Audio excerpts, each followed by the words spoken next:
Good afternoon, everyone. So today I'm going to present you about the under the topic of business and business environment.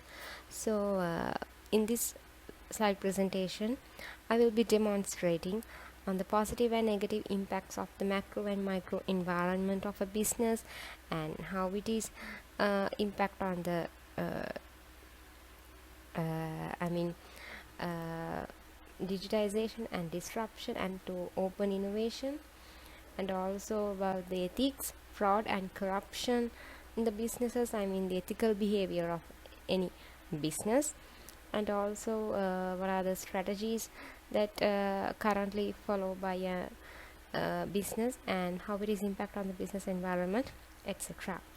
We will talk each and every topic area in the upcoming slides. Well, let's move on to our first slide of the presentation. Okay, so in the second slide of our presentation, we are going to talk about the positive and negative impacts of the micro environment. So the macro environment positive impacts are the market shifts that occur sometimes as a consequence of social factors, like have a certain influence on greater client division and a favorable opportunity to guarantee customer contentment and the successful growth of the organization. It's a very good positive impact on the macro environment, especially the successful growth of the organization. And the negative impact is that there's a risk that the benefits of a company's operations will change in an unfavorable direction. We cannot tell the exact direction, but however it can be affected by any political or regulatory imperatives and have any say in this matter. Actually, it can be influenced by any political party or any regulatory imperatives. So we are still continuing the positive and negative impacts of the macro environment. In here, I have selected John Keells Holding PLC as the organization. So actually, John Keells Holding is one of the largest organizations in Sri Lanka, and they have a more capacity and advanced technologies with industrial potential in the country. So as you can see in this image, I have already highlighted some key points in the field of information technology. The first point is about the increased digital adoption within the country and growing digital literacy. Second one is about the investment in futuristic technology infrastructure, businesses and operations increasingly adopting digital practices, competitive labor force and high quality services to drive the business process outsourcing, that means BPO industry. So in this slide we are going to talk about the JKL's digitization, disruption and open innovation strategies in their organization. Actually, as a business, their climate is, we can see that it's fast growing business with disruptive technologies and also always open to innovation. So actually this digital transformation drive, it is very centered around disruption and innovation to seize the potential opportunities offered by disruptive technology. And as I always believe that the digital transformation includes a lot of fields and sectors to speak about, but mainly the worker training, the organizational culture, innovation, change acceptance of the culture, and the infrastructural expenditures, and many other key sources of competitive advantages can be taken as a large-scale organization to JKL. So actually they have their advanced analytics technologies with them, using big data analytics and digital marketing tools for them. As a company, they are in a very forward way of seeking the open innovation and digitization in the industry. In this slide, we are going to demonstrate about the ethics, fraud and corruption.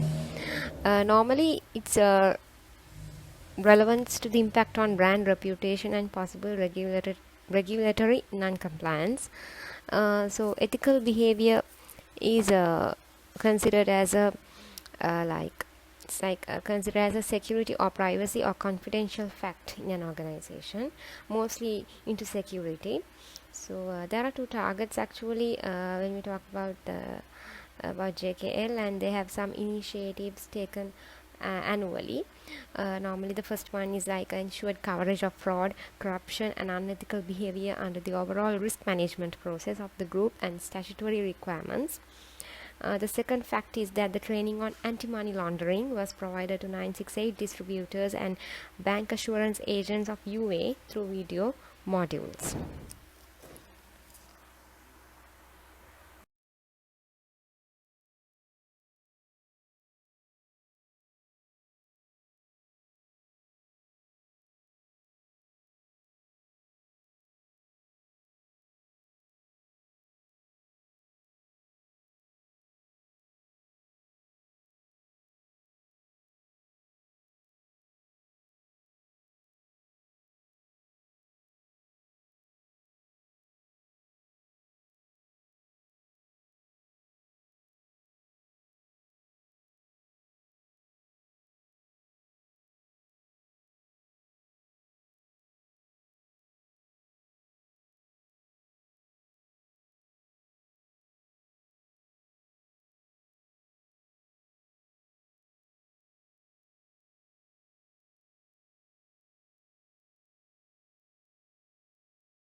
So when it comes to the weaknesses of John Keel's group, the main weakness is that they have an inability to expand its services both domestically and internationally, can be attributed in part to a lack of financial and technological resources. And the second point is the hotels by John Keels. Their failing value of the Mexican peso is a problem that Sri Lanka Building Brand Architecture Case 8 is trying to solve, so which has a negative impact on the country's ability to make their ending meetups. And the other weakness is that their ability to diversify into the highly demanded and lucrative amusement park sector is a direct result of its lack of expertise and understanding of functioning in the theme and theme park business. So they have restricted their ability from the company. So in the next slide, I'm going to demonstrate about the opportunities and threats of the John Keel's Holdings PLC. First, we will move on to the opportunity side. So, by entering the US entertainment market, business may capitalize on their rising demand for theme parks in the country is a very good opportunity for them. And the other opportunity is that considering on the widespread availability of internet access in Mexico, their business may take an advantage of the market by creating a dynamic digital environment, working environment, and for advertising and attracting potential customers. It's a very big opportunity for them, and also to expand their business around the overseas market, and to introduce new digitization and digital technological oriented uh, uh, business strategies to other countries will be a great opportunity for them to expand and growth of their business. And as threads, JK Hotels building and brand architecture faces domestic and international opponents like changing environment, industry trends, and customer preferences. So this may cause the firm to lose its strong brand value and also some profits as well. And the final is that they have some potential competitors in the same industry rivals actually. So the business risk and their copying of its service model, like imitating their business models, will be a problem for them. It will be a negative impact and also a threat. So the company's business model is the key to its success normally. So that business model can be copied or imitated by anybody in the industry, so that will be a threat for them. We have come to the end of this slide presentation.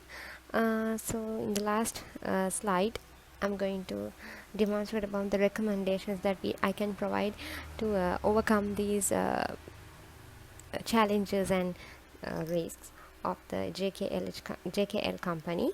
So as the first recommendation, the first point is that the communication and education.